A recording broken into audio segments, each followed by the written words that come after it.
Yeah. Oh, so we need to have a conversation as well, to see how you can come and teach some of our staff at our workplace as well, because we are the School of Binatural. I have another organisation that I work with, and it acts as a school.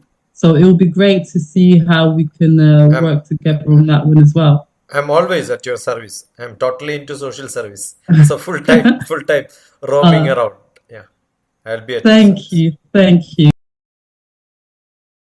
We are Dr. T.P. Sasikumar is a former scientist with the Space Department for 2 decades. Later served as director at the Academic Staff College under University Grants Commission at University of Calicut and Director General at Directorate General of Security, Cabinet Secretariat, New Delhi, before retiring voluntarily in 2009.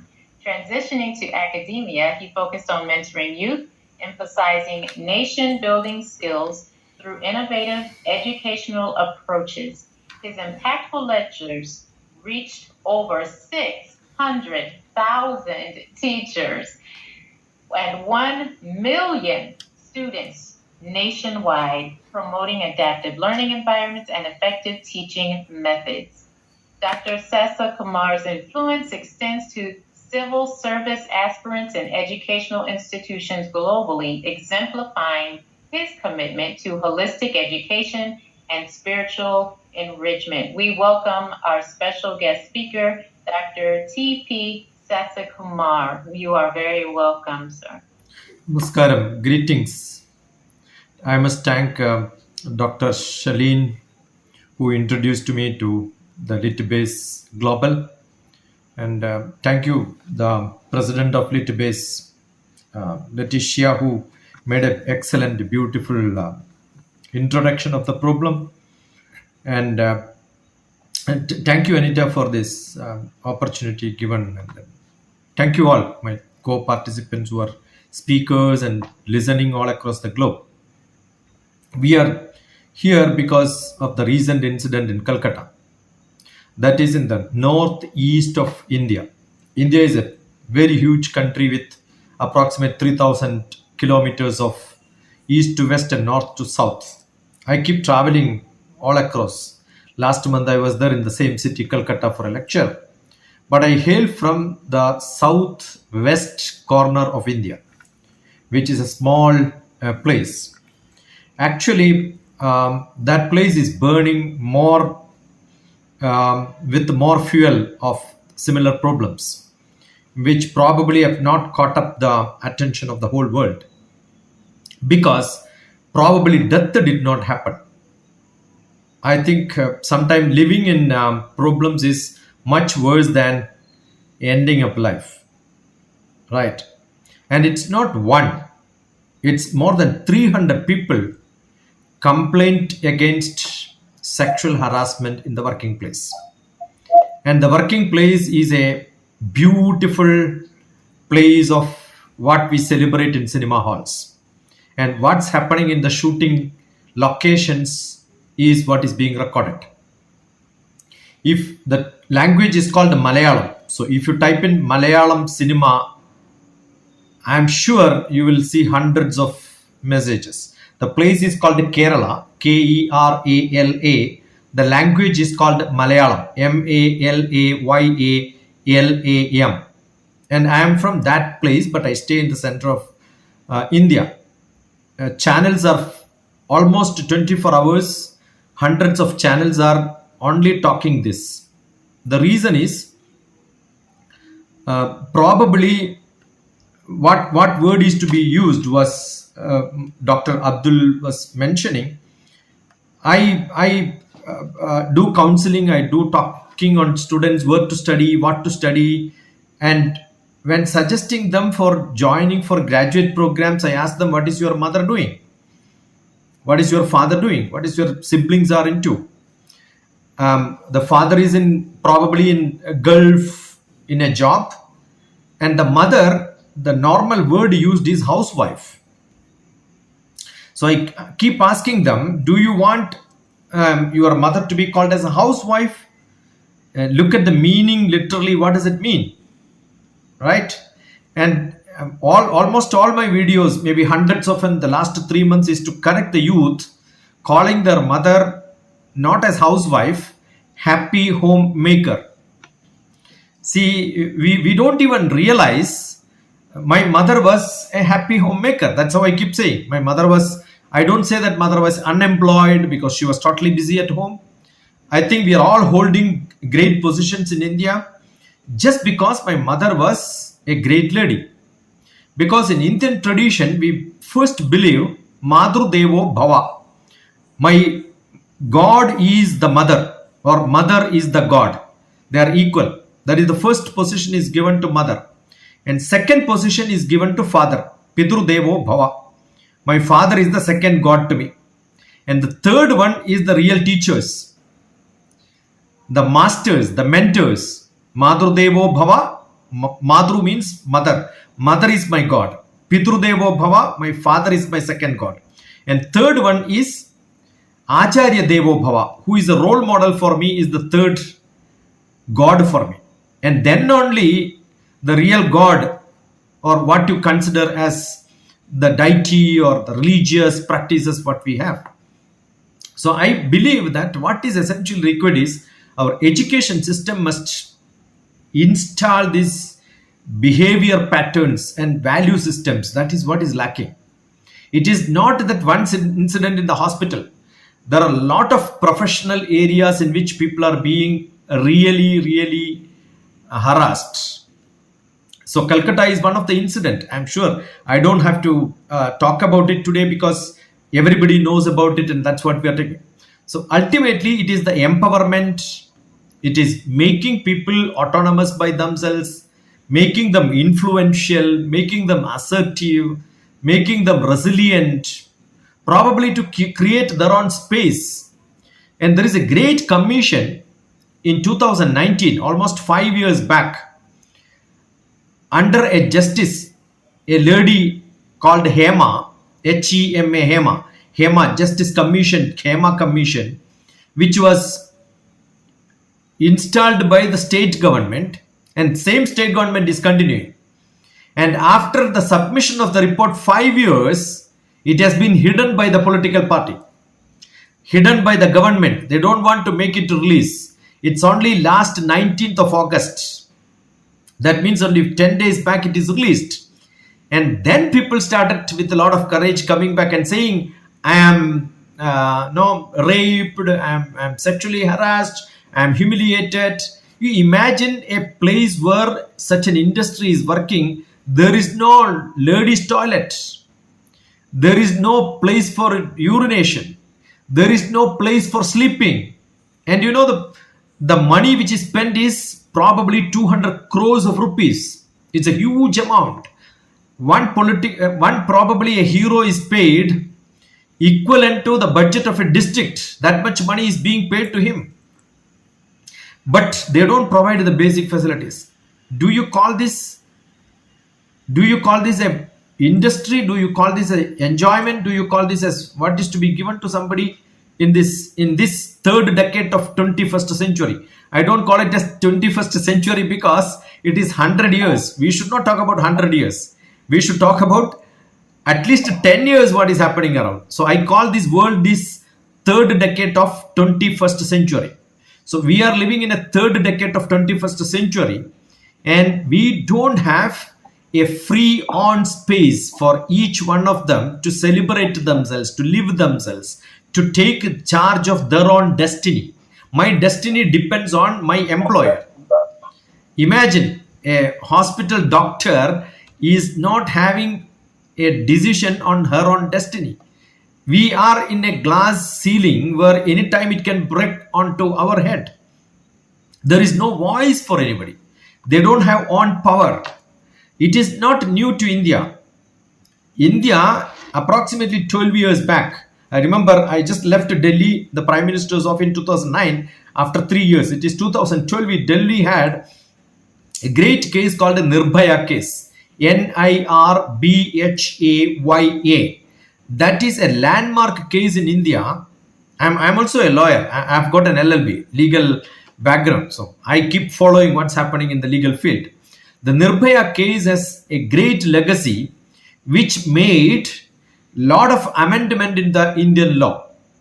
It has fast forwarded the action which generally is very slow in the legal field in India. It has a lot of, like what we are discussing today, 12 years back, there are a lot of discussion, a lot of processions, many things happened in India in the capital city. But nothing, what is showing today in what happened in Calcutta is nothing has changed. It's only some protest for some time until there is another incident and another news. And news people are really probably celebrating what is around them. It is a lot of public outrage happened. No, lot of feminist movements happened. Legal reforms were introduced. The anti-rape law became so powerful. Indian Penal Code have taken it very seriously. The fast track court has come into place. The 2013 Act, there is an amendment which happened which talks about severe punishment, but nothing has changed. Basically, because it is not the punishment, it is the culture, it's the increased awareness, the shift in the public discourse. That is where probably we should use the word empowerment of women. It needs to be really into practice. That means everybody should feel that it is not me alone. I have got a lot of people around you. That is probably one reason we are all joining together. It is not one city, Kolkata. It is not one Delhi. It is not India alone. The whole world is concerned about it. So unless we create a home tension, probably the intention of the support strategies, the intention of making people to make their own introspection, it is not legal protection. It doesn't work sometimes. That is what the HEMA Commission says. The hope and the findings and the recommendations did not work because there is a delay in the release. That means a government in power can decide. The power dynamics have to change. The cultural norms have to change.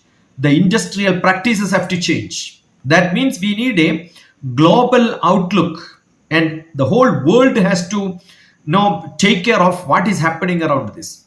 The creating safe, inclusive workplace is what is essentially required. The workplace can be home, because more harassment, more sexual harassment, probably more rape is happening at home than in working place. Maximum such incidents in many countries are reported from the close relatives at home sometime. So I'm sure we have to address this. We have to address this very seriously. And I'm sure today's small event, probably a few people talking here, is not few people talking. It is the world showing the concern on our sisters, our brothers. It's not one gender. I'm talking about the whole world. It is the whole religion, the whole community who are concerned. We are sharing that concern. That's more important. So thank you for this opportunity. We share same concern together, and I must say that probably we should make some resolution and send it to United Nations, send it to the great people in the country who are all ruling, that we call it as they are ruling, right? Calcutta, we have a very strong governor, but he is helpless because the state government and the representative of the union government is always in fight. So he cannot take decision because we have got a union structure and we have a state structure. The state is ruling one party, the union is ruling the other party, then they don't listen to each other, right? That is what is seeing on the street probably. And we have a neighboring country where we have a great problem, and a lot of people from the neighboring country comes to Calcutta.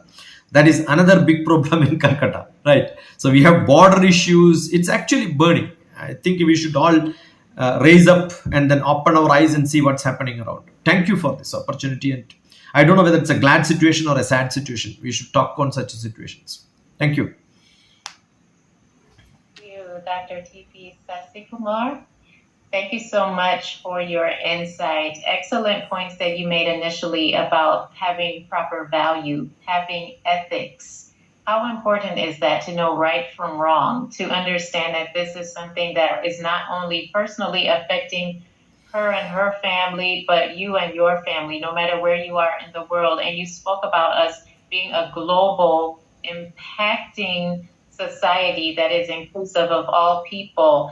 I know with United Nations, they have the ambitious Sustainable Development Goal number 5 for gender equality and women's empowerment.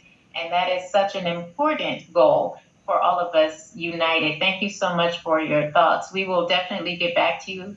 Please put your information in the chat for everyone to follow, and please prepare your questions as we continue with our speakers today. Thank you. Because I understand that it's very late in India as well, and the time is quite late in different various parts of the world, and it's Saturday. Some people have their families that they need to attend to and various other responsibilities, but it's been marvelous having you all here. So Dr. Saskimar, Yeah, do thank you you, have Dr. any last words for us? Dr. Letisa.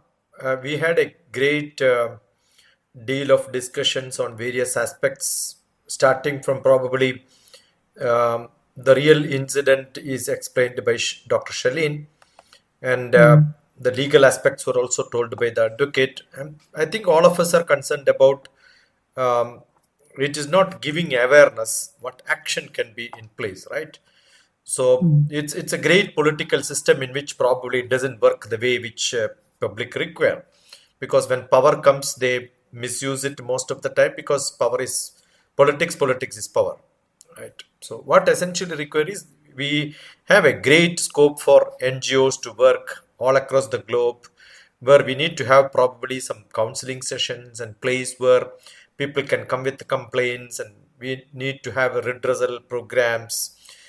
And all starts with what we say is academic institutions. My name happens to be Dr. T.P. Shashikumar, and the TPS, I keep telling, I represent teachers, parents, and students.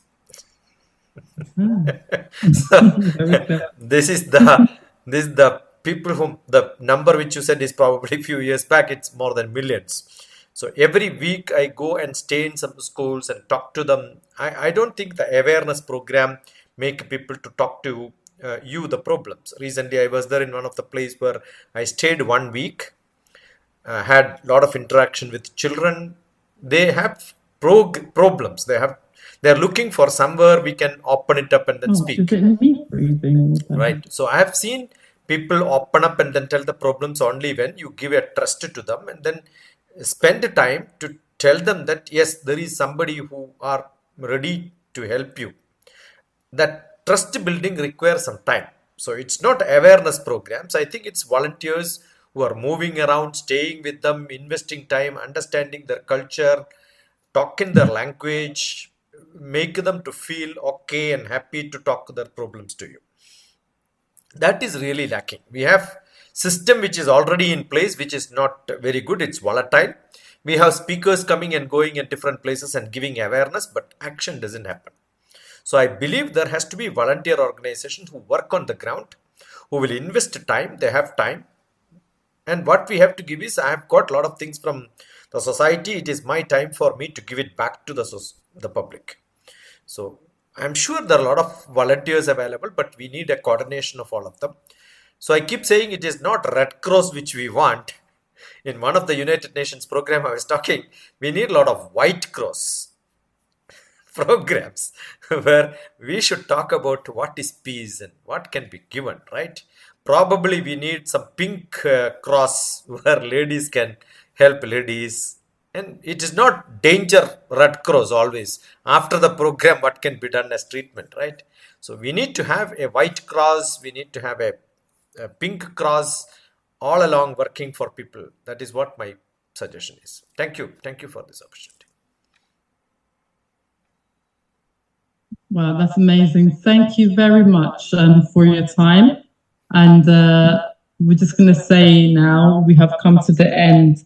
So again, thank you all for your contributions.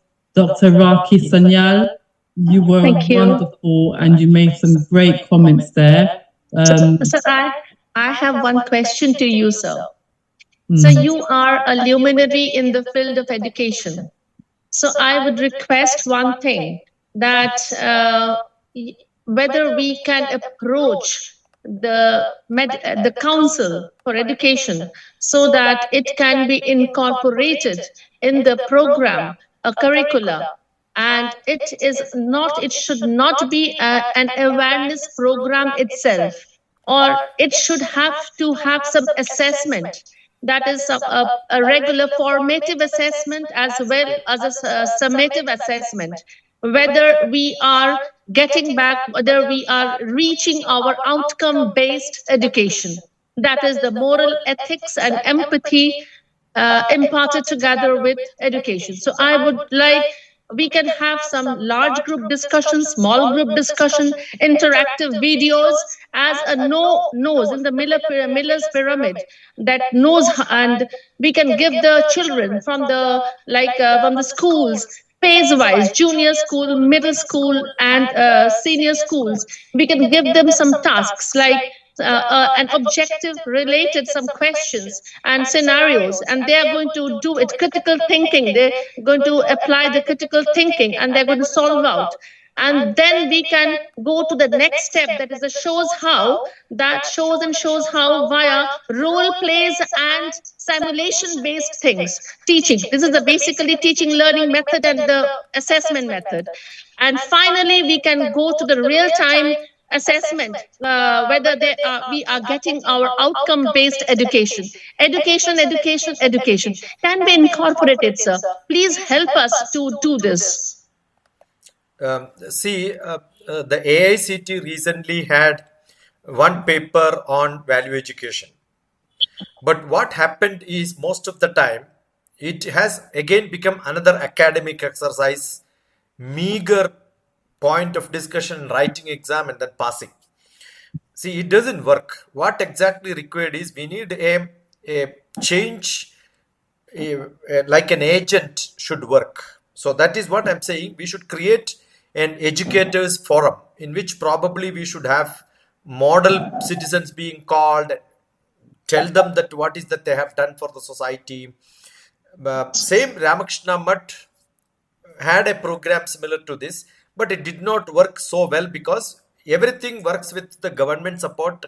Otherwise, I don't think, you go to an academic institution, the first thing what this is, you want to finish syllabus is the first objective.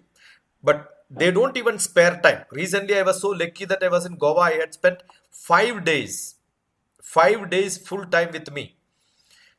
Understood? So it needs a spare time to realize that this is most essential in life. If you don't realize, and that it is not money making or man making education, it is more important than a life giving education. That's what I was insisting. That's what Swami Vivekananda taught the world. I think we need not life making education, and we need a life giving education plus a life making education together. This needs a lot of homework, work with the system, educate the educators. I am totally into social service for last so many years. So my service is going somewhere, stay there, invest time, educate them, talk to them. This is what I'm doing. And I think there are a lot of scope for people to open it up. I am at your service. That's only what I have to tell you. Thank you so much. We need to form a structure, I believe. There should be a structure-based, outcome-based education system. And you are definitely one of the small words who can help us out through this. So we are looking forward for this. And thank you so much for your input, sir. Thank you. Wow.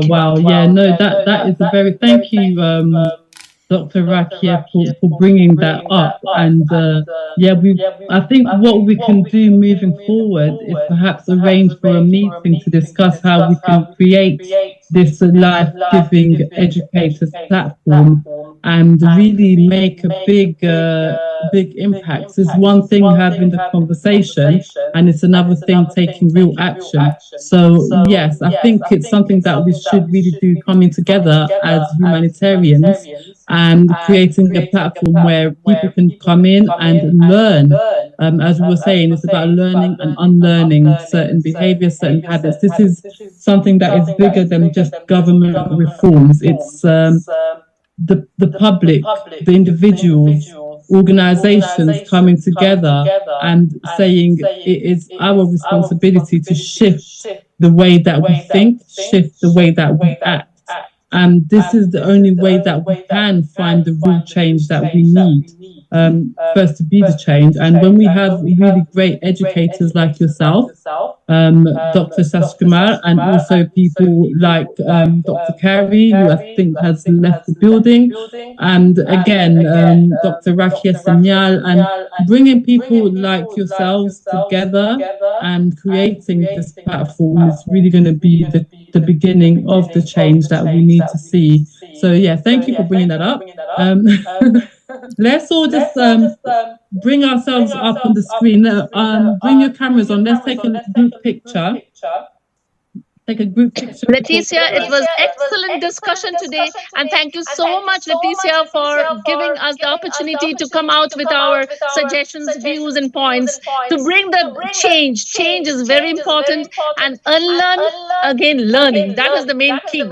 So thank you so much, Charlene. I would like to give you a big thanks for letting me come in to this broad platform. Let us do together. Together we work for the change, and we look forward in a joint platform. Thank you so much. Thank you so much. Bye. Okay. Let's just take a picture. Come on, everyone, get your best smiles on. Okay. Yeah, I took it. Oh, Nena, you're just coming on now. Okay, we'll take one more. There you go. Ambassador Yvette, I can see your face. Oh, he's hiding. Dementia is back. Glory be to God. Ambassador Yvette, I can see your face. Where you hiding? Ephraim, Pius, on your camera so you can show up in the group photograph. Pius. There you go. Yes, I've done the last one. So anyone who is not showing their face is just too shy, and we can't help you. Thank you. All right. Everybody, enjoy the rest of your day. God bless you. Namaste. Thank you. Your language. Thank you. And we will stay in touch for sure. Bye.